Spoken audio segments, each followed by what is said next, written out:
Hello everyone, MarcusWolfe here, welcoming you all back to another episode of Disco Elysium. Last we left off, we explored more Jamrock, and we tried to do karaoke, but we're not ready yet, it's not nighttime.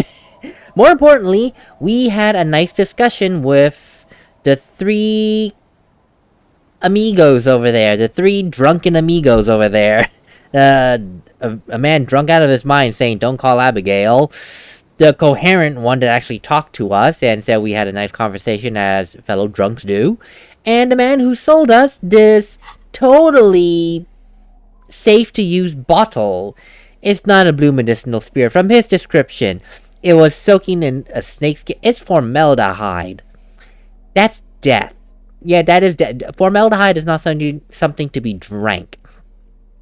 Blue medicinal spirit. Yeah, it's such a lie. I'm not gonna sell it. I'm gonna be my pack rat self and keep it in case I do need it. I mean, that shot put.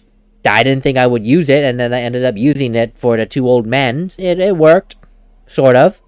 So I'll just hold on to it. You never know when these treasures will become useful. One man's junk is another man's treasure, right? And now we're just gonna continuing on, I don't know. I'm not going to take out my bag right now. I'm going to keep my crowbar out just in case I have a need for it. Because I did get that little container open with the crowbar, so I never know if the prompt might pop up. A drop in temperature, an easy flow of air, an empty street. Before you, a thoroughfare unjammed with lorries. No more drivers smoking on hitch steps. Just silence. What did the smoke smell like? Chemically sweetened. Across the road, a forgotten bus stop. Corrosion has opened a hole in its roof. An elm tree watches over the building. Its branches are dripping with rain and snow. The road is smooth and motley. Craters filled with a black asphalt. The asphalt, first laid, is grey already. A row of tenements are under construction in the distance. Who are the people that live across the road? A tub warm with water, white with soap. A man bathes while radio waves transmit the lottery numbers. 4, 18, 21, 4, 1. A modern washing machine rattles a drawer full of silverware. That didn't quite explain who the people are, but okay. What about the bus stop? Number 312D. Young girls used to come here, huddled up, hoping for more warmth than their thin coats give them. The bus took them to school. It has not run for 8 years. There were not enough girls to sustain its cost. Oh, jeez. And the road? Craters pocked the surface. Children played in them until heavy trucks full of black pitch rolled in. The landowners have filled the craters with money. It is a vital artery of the flow of trade. There's one bump on the road. A dead dog lies flat about 200 paces away, right at the turn. I'm sorry, a dead dog? Tragedy comes from the wheels of a fast RCM vehicle, hurrying to work. The cold washes over you. The sound of the sea has grown distant. Wow, shivers. I don't think I remember hearing you talk before, but Shiver, you have a great way with words to make things look bleak. Like, honestly, that is... Okay, well, maybe not everything was bleak, but I like that. It's like right here. Where are we? A drop in temperature, easy flow of air, empty street, and it's all empty. Before you, a thoroughfare unjammed with lorries, just silence. And it sounds fine, and then chemically sweetened smoke. That's what it smelled like.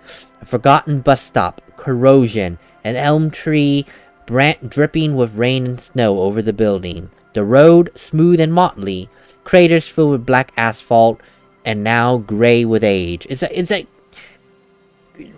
really great.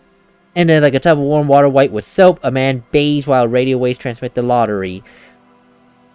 Hoping for more warmth than their thin coats could give them, the bus took them to school. It has not run for 8... Shivers, you really... I like that writing from Shivers. It's descriptive, but leaning more towards the not necessarily dark, but I would say kind of like on the pessimistic side of life. Where there's always the optimistic side, there's the pessimistic, and Shivers is describing things with a pessimistic tint. I like that. I really like that. Oh, Shivers. I like you a lot. I really do. So now I know what Shivers is. It's basically the pessimistic side of life. The wind moves the aerosol. A detective stands behind the boom barrier. A breeze moves a curl of his hair. Wow, I loved that description. I really did. That is cool. So beyond the distance, sadness. I mean, there's no other way to put it, I suppose. It's sadness, emptiness, a memory of a life that once was and no longer is. Hello, kids. The scruffy-haired little boy kicks a stone. He can't be more than 5 years old. The other one looks indistinguishable from him. He watches his brother kick the stone with his tongue lolling out of his mouth. Wait, Lillian's twin and Lillian's other twin. What the heck? So who's Lillian? Okay, sure. And they're both boys. Is Lillian a boy's name? I don't know. Hi kids. Where's your mom? The kids don't reply, absorbed in their little game. Have you seen any bad people hanging around? What bad people? One of the twins looks up, mouth slightly open. I don't think questioning 4-year-olds without their parents present is gonna crack the case, Says the lieutenant. I suppose you're right. It is a bit unethical too, yeah?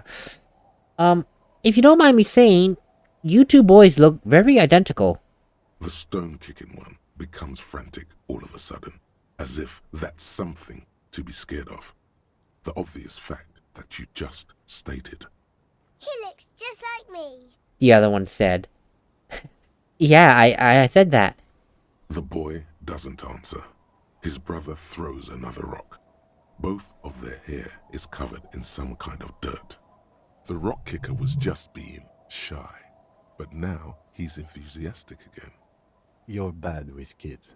The lieutenant remarks with evident glee. Alright, I try, but I am. Don't worry, everyone is. How about we do some police work now? We're not getting anything here. Of course. Alright kids, you take care now. Can I talk to the other one? The scruffy hair. Okay, they're both the same. Okay, that's fine. I thought they were different. I mean, they are different, but they have the same prompt. The street sign is now illegible under the graffito.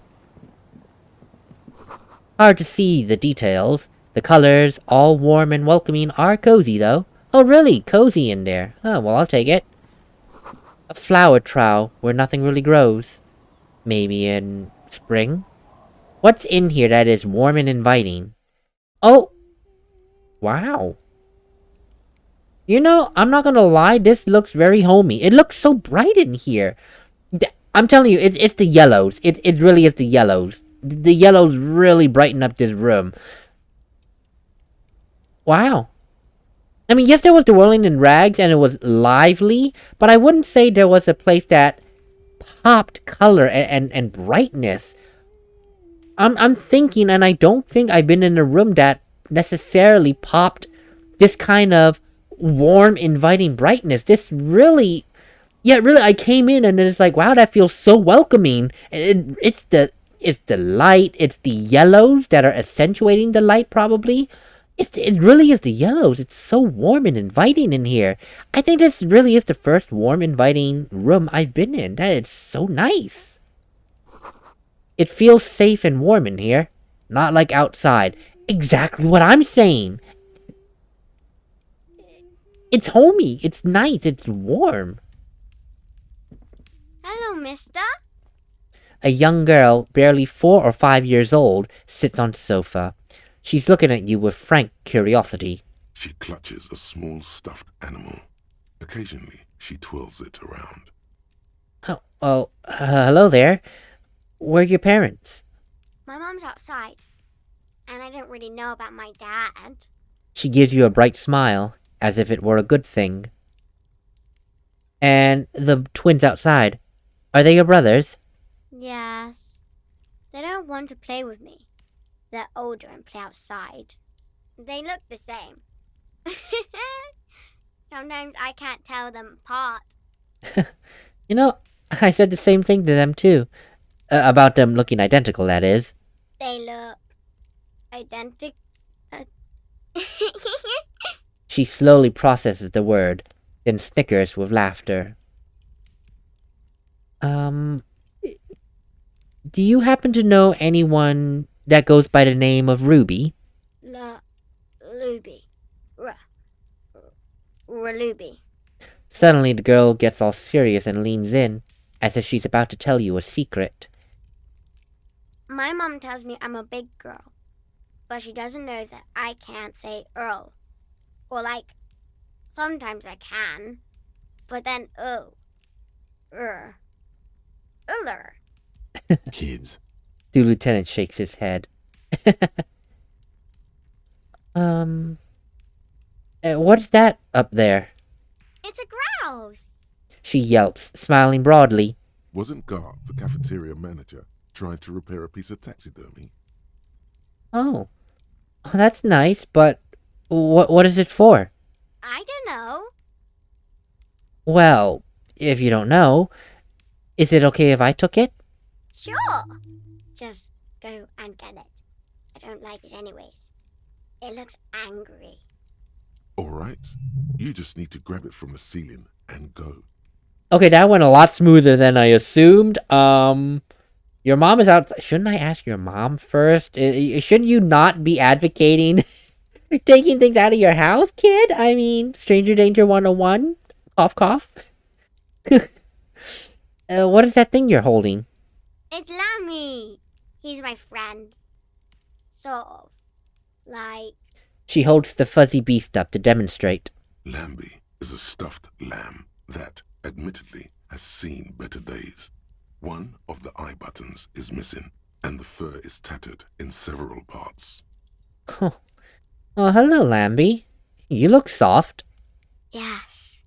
Very soft. Suddenly she pushes the stuffed animal towards your face. Oh, let's humor her. Isn't he soft? She's right. Lambie is very soft. She rubs the white fur against your cheek, then returns the lamb into her lap, cuddling it. Thank God. Oh my God, I have 10 charges that the board now says 9+. Why 9+?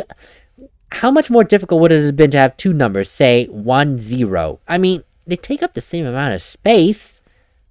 Okay, that's a very weird design choice right there.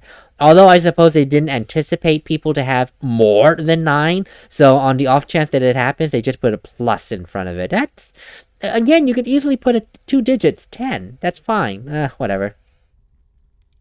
Oh, by the way, I heard that there was a little girl here who had some armored gloves. Do you have them? Oh, I had gloves.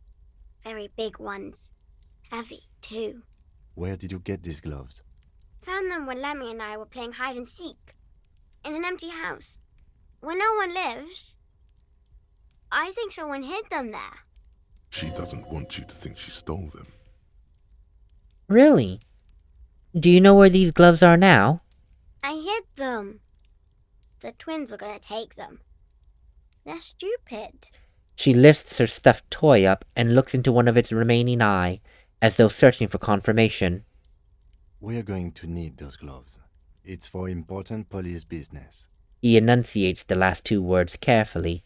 Oh. She doesn't seem to understand, but the lieutenant's tone has conveyed to her the important part. They're in my sandcastle. Behind our house. Under the sand. You can break the castle. It's not very good. Oh, okay. Well, thank you very much for being helpful for us. Goodbye. Bye! The little girl's large, curious eyes remain fixed on you. That is so you know, This whole exchange fits the warmness of this house. I was expecting, even though she's a child and nice, I was expecting a slight runabout, because that's what this game has made me do. It has jaded me into thinking that nothing can be that simple. And then here it goes, like, straightforward, nice discussion. Ah, yes. And especially with Kuno, who's admittedly probably a teenager, but he's so abrasive. And then here's this nice little 4-year-old girl who has not seen the evils of the world yet, and is quite reflective in our conversation with her. Very nice. Oh God, I love this. I love this house. It's so warm. I love it. Industrial coal pellets burn with an orange glow. Before I take that, I would like to talk to the mother outside first, get her permission to take the, stuffed animal. Hi, miss. How are you doing? The woman next to a bucket of clothes hums an odd melody. Her eyes are closed. You're not sure about the melody, but it might be South Samaran, possibly Sigayan, also known as the apricot suzerainty. Welcome to the fishing village. Please lean in closer. I have cataracts. Then how does she know you're here? How do you know I'm here if you can't see me? I still have a golden ear. Come, come. She beckons you toward her. That's good to know. She can't see well, but she can hear. That is good to know. Oh, welcome, police officer. We don't cause any trouble around here. And we don't want any trouble either. We are not here to cause any trouble, madame. What he said. We're cops. We don't cause trouble, we take care of them. Oh, of course. Last time we saw you around here was 12 years ago. You also came to take care of trouble then. Wish you did. But still, in Martinez, you're considered an ill omen. Oh, wait. Have I been here before? No, not you personally. I meant the RCM. Some of the men got into a fight. One of them killed another, locked himself in that woodshed over there. She points to the building behind her. He was brooding, needed some help opening the door.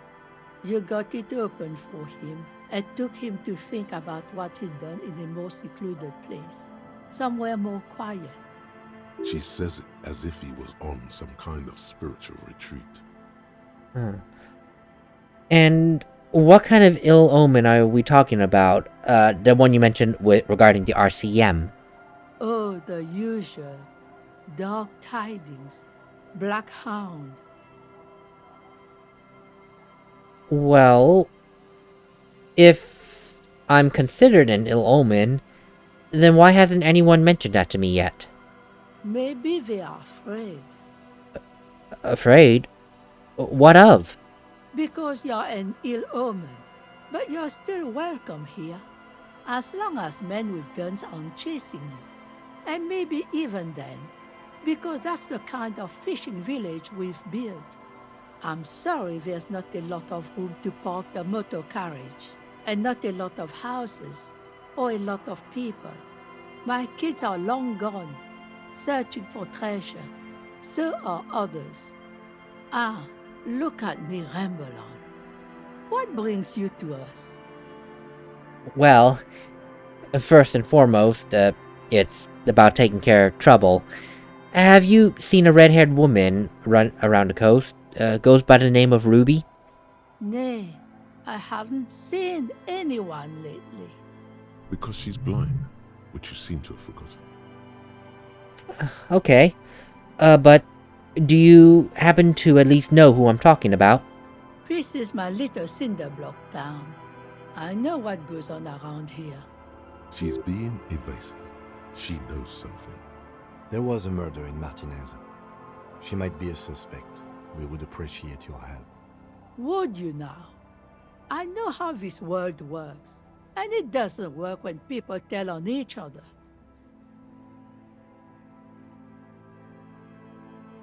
This is just like when that man locked himself in that woodchuck back there. We need to help her come out. No, it's not like that, man.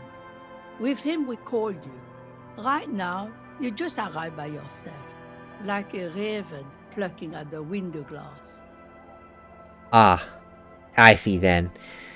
In other words, you know something, but you're choosing not to tell us. There's not much to tell. People come and go. Now, was there something else? I see, ma'am. I hope you don't mind if we look around anyway. Ruby was here. You know it. It'd be a bit ironic if she is Ruby, and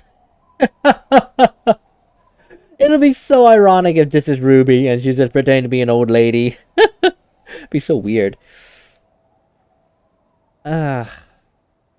What is in this fishing village? Just us. It's barely a village anymore. We almost don't exist. Almost don't exist. This is pretty much a non-place. A gap. A blank spot on the map. Just a cluster of nameless shacks on a nameless street. The place is so pornographically poor, it's not even funny. That... Interesting choice of words conceptualization. No, not... I mean, well, yeah, obviously pornographically. Okay, for obvious... okay, I wouldn't say obvious reasons, but... in most cases, when you use the word pornographic, any form of the word porn, I mean, the obvious comes to mind. Yes, adult films and whatnot. I personally have never heard of the form of the word porn used in this fashion, where it is just, it's describing how poor it is. It's like, it's so... Well, I suppose when you get down to it, the word porn signifies adult film, so kind of raunchy, dirty, and I suppose depending on who you talk to, some people will even say kind of low class, revealing. So I suppose if you put it in that context, it makes sense.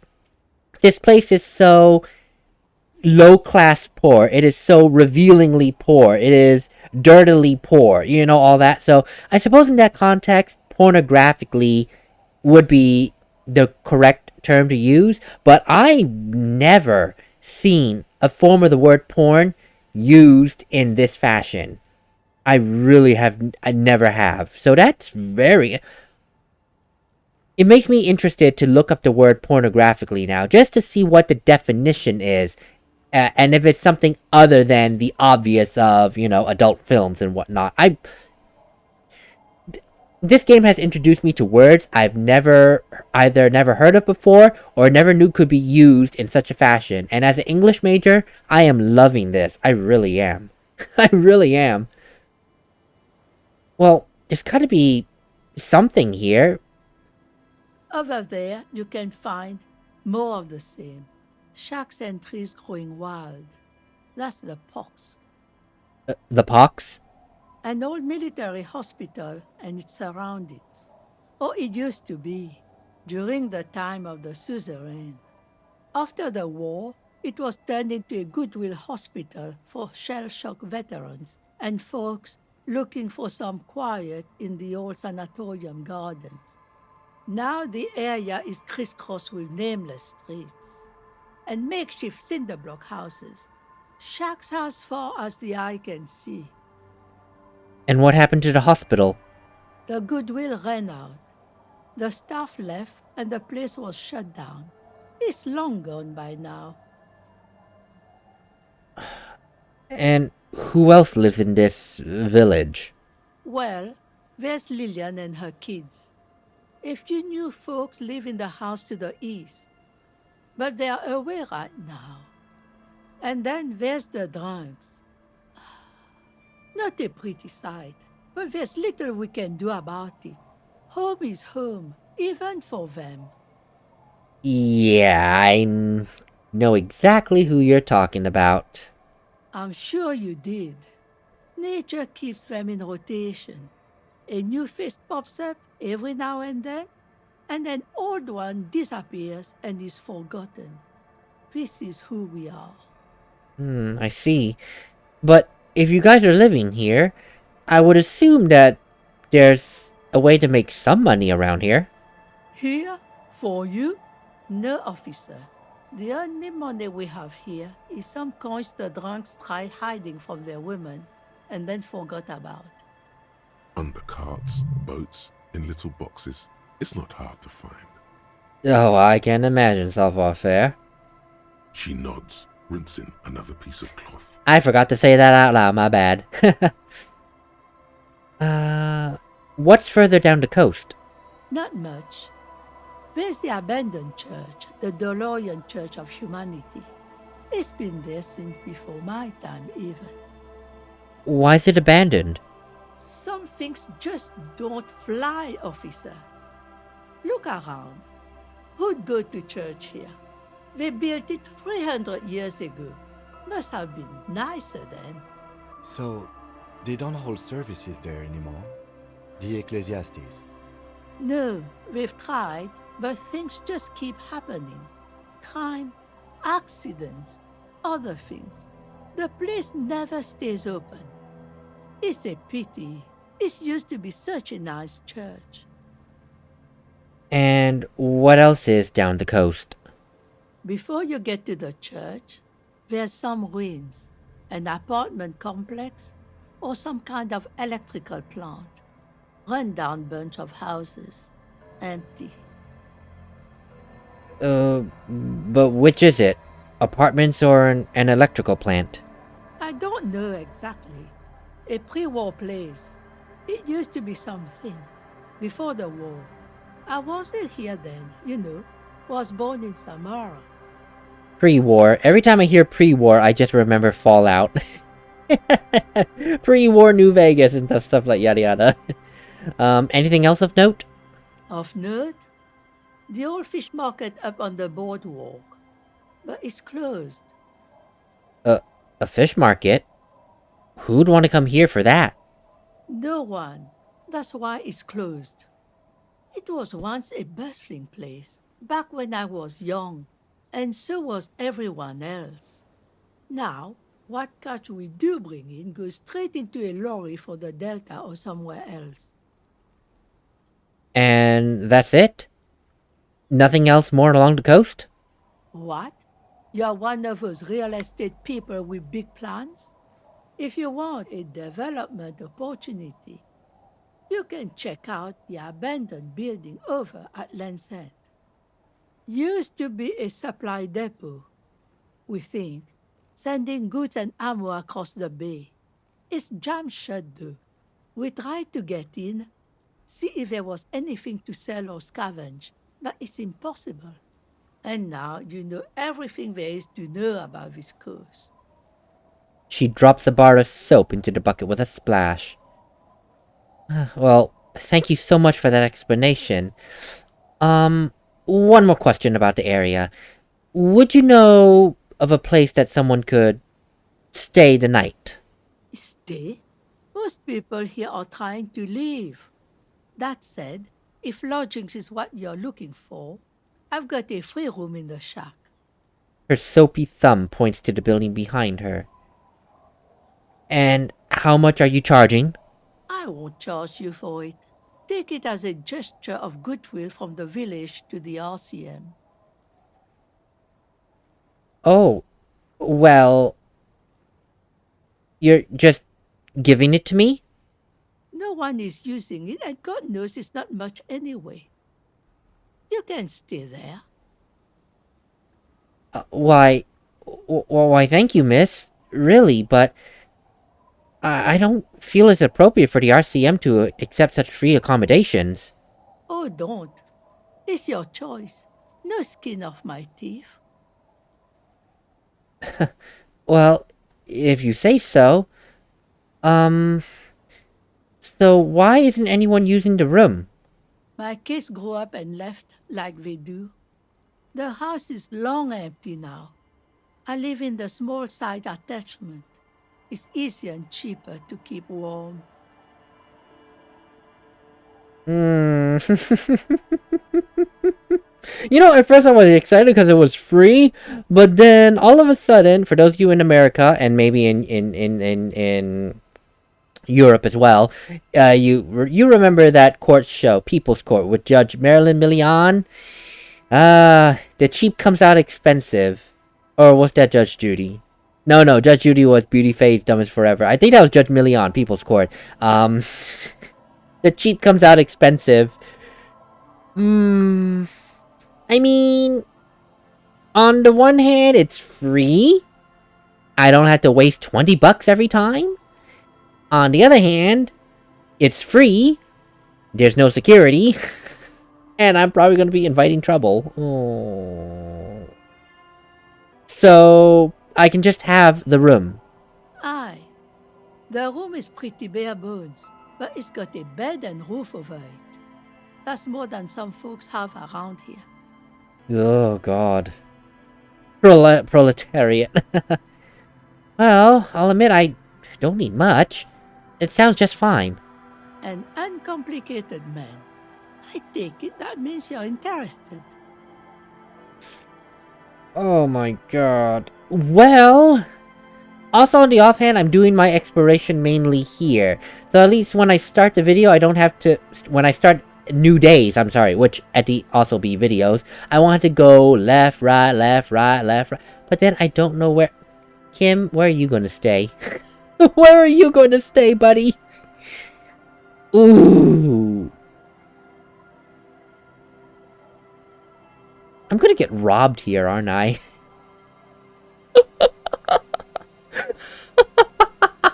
I'm gonna get robbed here. Oh my god.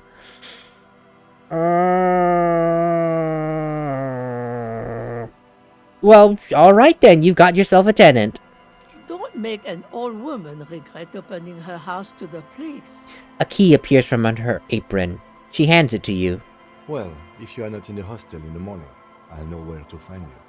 Here, in a shack. Thanks, Kim. Thank you for that. I gotta check out the shack. I really gotta check it out. Well, thank you again for offering your hospitality to me. If you don't mind though, since we're gonna be neighbors in the near future, could you tell me a little bit about yourself? Who exactly are you here? Me? No one. Just an old washerwoman. Mother called me Isabel, if that's what you're asking. And my married name is Sadie. Now it's your turn, Mr. Lieutenant Double Yfreta Harrier Dubois. What a handle you got there. So many titles. One of them double. Wait, Isabel. Oh dear. Isabel Sadie. Well, thank you for introducing yourself to me. Bye. Isabel Sadie. I just remembered. What's that damn letter? Yada yada yada. Oh.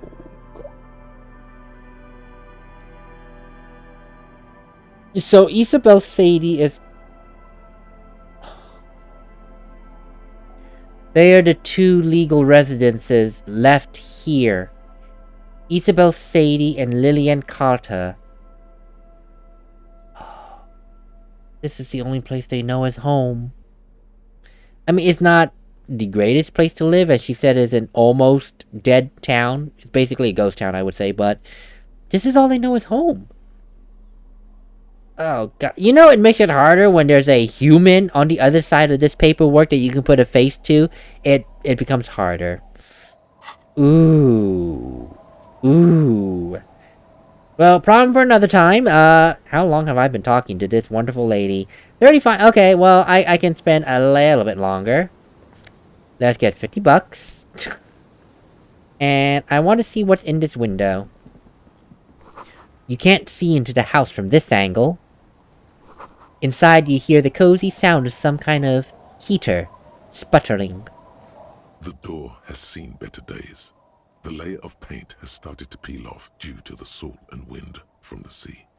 Even the lock looks slightly rusted. Well, no time like the present. I'll wait outside to give you some time and privacy to check out your new living arrangement and look for any signs of Ruby. But just so you know, after we are done with the day, I'll still be staying in the whirling in rags for the night. We'll meet in front of the shack in the morning. Got it, Kim. The key turns with a satisfying click. You can enter the shack now. Okay, so that's cool. We have a place to sleep. And of course, Kim will not come in because this is now my new place. Oh, that's cool. Oh, that's absolutely cool. I can now be here. Oh, this music. Oh my goodness, with a piano. Oh, that sounds nice. That actually sounds really, really pleasant. Whoa. The floorboards creak under your step. That kind of scared me. As you look at the floorboards in this corner of the shack, it's clear one of them isn't quite level with the others. The edge of a floorboard next to it looks scratched. Well, let's move it aside then. Hollow space underneath the floorboards is dark and damp. You can barely make out the mixture of sand and sawdust below. What's in there? Nothing particular catches your eye. Looks like more reeds. There might be something hidden inside the sand, though. You never know. Let's give it the, good old college try. You stick your hand in and start combing through the sand. Dry, not like outside. Fine dust. And then, something hard wrapped in paper. Oh. Well, what is it?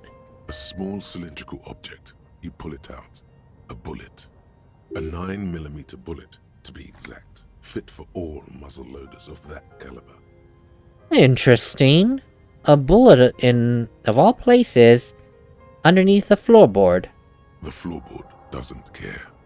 But maybe the washerwoman does. You have enough to confront her with. Why does she have a bullet in here? This intricate heat engine hums quietly, giving out pleasant warmth. Using the thermodynamic expander condenser cycle. Nice. Old science fiction magazines, books about birdwatching, an almanac from 39. You see the waves, the sea, a church. On the table, you see a bowl of water, a rough soap, and next to it, a small hand mirror. A straight razor soaks inside the wash basin. Is shaving really the right call? The water reflects back a vague image of your face. Nose bulbous and red, hair unkempt, wrinkles lining the eyes and forehead. The stash is gigantic. A fresh start looms ahead. Clean yourself up and be born anew. Why not? Yeah, actually, honestly, why not? I could go with a better look. I mean, I'll be honest, personally, I hate facial hair. I hate facial hair. Don't ask me why. I just don't like facial hair. And I'm not saying anything against those that do like their facial hair. I really don't. For me, it doesn't do anything for me. It just makes me it just really doesn't do anything for me. I'm sorry for anyone who does, you know, have those who likes it. So we can increase our hand-eye coordination, yada yada yada. That's fine. Okay, let's try it again. On the table, you see a bowl of water. Okay, for and next to it, yes, it's just shut up. A straight For razor oh, soaks literally, it's inside just a the 4. wash basin. 4 minus 10, 6. Okay, base 50-50. 6 or higher. Well, a little bit more than 50-50. Like an artist with a brush or a master swordsman, you use the small mirror and the straight razor with some soap to remove all that unkempt hair from below the nose line. Alright, everyone. This is the face that you've once seen, and you're not going to see it again. The sharp blade chafes against your skin, producing a scratching sound. The surface underneath the bed feels tender, the air brushing against it chilly. They feel so smooth, surprisingly so. A feeling of freshness overcomes you, as if you just came from a cold bath. Was shaving the right call? The water reflects back a vague image of your clean-shaven face. Despite the bulbous nose, unkempt hair, and persistent swelling, you look a little younger, maybe. No, he really does. I looked at it and saw the change. Like, wow, that is a different man. He looks significant. Well, maybe not significantly, but he definitely looks younger than he did with that mess of facial hair. You almost look like a professional. Wow. Oh, wow. I love that transformation. That transformation was nice. Beautiful. Beautiful, dude. An old mirror hangs on the wall. You see the reflection of your face in it, such as it is. A regular, clean-shaven police officer. And we get a corrosive jacket. Logic. Logic? Logic. Jeez, I don't know why I said it that way. Logic. Where did it... Okay, let's put that on for now so I can get some logic going. What can I do with a hat? Nothing. Bow tie for 2 drama. 1 Inland Empire. Esprit de corps, suggestion. Yeah, I think that'd be good for now. I could always get more drama. Well, logic is fine. More logic, yay, hallelujah. I'm a puzzle solver with logic. Okay, that's cool. That is very cool. And then this bed. The bed is comforting, if a bit run down. Still, you've earned a rest. Yeah, not yet. So, we found a boulet. Now, apparently we can talk... Well, this was her house. Is her house, I should say. So, what is... Hey, Kim, why are we just standing there? That's kind of creepy. That actually is a little bit strange. Anyway, Isabel? Why did you have a bullet in your house? Our tenant, the policeman. I hope the waves don't keep you up at night. What can I help you with? Well, I was doing a quick once-over of the building, and I noticed this under one of the floorboards. A bullet.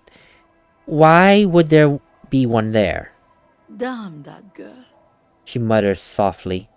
And without anger, a long and harsh life has taught her not to buckle under pressure. Wow. A bullet? The lieutenant turns to you and gives you a little nod, then turns to the washerwoman. You didn't put it there, did you? She did. Gone and hid things in there? She's usually a good tenant, and not a stupid one either. So you rented the room to her. Yes, I let my room to that Ruby girl. She speaks slowly, wringing out a rag after a long silence. Her hands move into the water bucket. Some water sloshes over the edge. As I've done before when she's been in trouble or just looking for solitude. I've made it clear. We welcome all kinds of people here. So you know Ruby definitely because she's always coming and going. Huh. And when was this? She came last Friday, left on Monday in a hurry. What has she gotten herself into, that girl? That's for the police to find out. Right there. Please answer each question to the best of your ability. I'm sure we have a few. So you said that she left on Monday?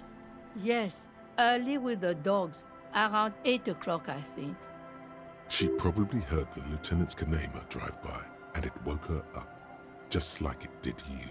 Huh. If she left Monday... Huh. Kim, is it possible that she heard your kinema? Yes. That is a downside of having a 130 kilowatt engine. It lets the bad guys know when you are coming. Huh. And is the room exactly as she left it? I cleaned it, like I always do. Did you notice anything else in there? No, The truth, sire. Yeah, I'm sure she's telling the truth. I mean, she didn't purposely hide anything from us until we brought it to her attention that we kind of know something's there. And then you're like, okay, fine, whatever.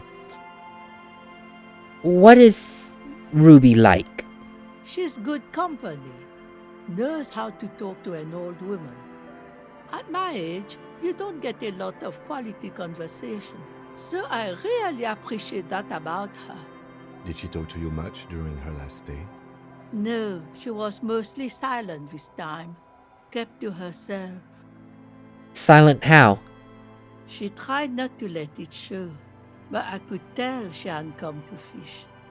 Usually she likes to cast a few lines, but this time she mostly stayed in her room. And why do you think she left the bullet there? How would I know? She's a gruff one, but not violent. She doesn't go around toting a gun. She looks back to her shack, thinking. That actually correlates well with Titus Hardy's testimony. Of course, Titus looks up to her as the boss, and now it's like, she looks up to her as a... Well, I wouldn't say looks up to her. She sees Ruby as a companion. It's interesting how we have two different stories. We have Titus like, she's the 8th Hardy boy, she's our boss, our leader. And then here's this one like, she's a sweet lady, doesn't cause any trouble, has good conversation. Two sides of, quite literally, the same coin. Very interesting that we get these two descriptions of Ruby. Did she have any kind of technical equipment with her? Radio items or such? Not that I know of, though she was into nice music. She once showed me a few mixtape milieu she'd made. She brushes her forehead with the back of her hand. Water drips to the ground. Although I guess she was pretty handy with the mechanical and technical stuff. Even fixed the heater in the shack. You should be thankful for that. And I am. Do you know where she went? I don't know. Further up the coast. She tried to leave quietly, but the hinges on that door screeched like a cat in heat. Woke me up. I heard her rushing in those heavy boots, heading up north. It's a peninsula. She might be trapped. I think she might be. Yeah, this is the peninsula. I remember that. And if you go up north... Can I look at the map real quick? Yeah. That over there is just water area. Yeah, she's trying to go as far away as possible. But she's going to a dead end. Huh. You'll never find her, you know. She knows the coast like the back of her hand. You only just arrived. I wouldn't worry about that, ma'am. We are persistent. And are you sure she didn't go somewhere more pleasant and less wet? Yes, it's going to be too much work for you to find her. Better for you to stay here, get a nice cozy fire going in the heater. No, you can do it. You still have plenty of juice in you before you drop. Behind the cinder block houses, old pre-war ruins rise to the sky like dark palaces. The wind calls. I still have a few more questions about Ruby. What more do you want to know about that poor girl? Nothing more. I thought there was more. I lied. Sorry, bye. Yes, let's see. Bye-bye. One thing, officer. If you do find her, please go easy on her.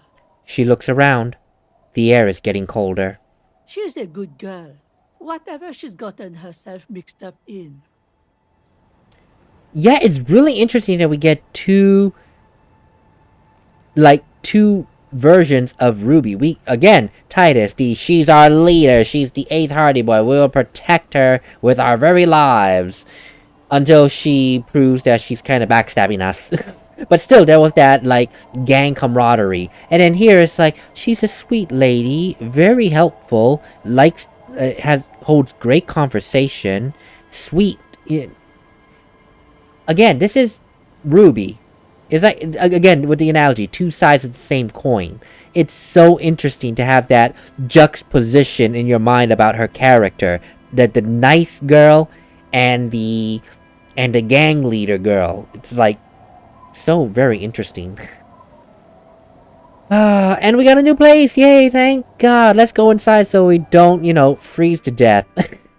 And I will end the episode here. It went a little bit longer than I anticipated, only because I didn't think that we'd start grilling the Isabel about what we found here and then immediately go into where's Ruby now. So there's that. So in the next episode we will go to where the little girl directed, to the beach, looking for a sandcastle, and get our hands on some important evidence, aka the gloves. One small piece of the big puzzle, and I still need to get that body down from the tree. God dang it, this is so terrible. We'll cross that bridge when we get to it. Ugh. Later.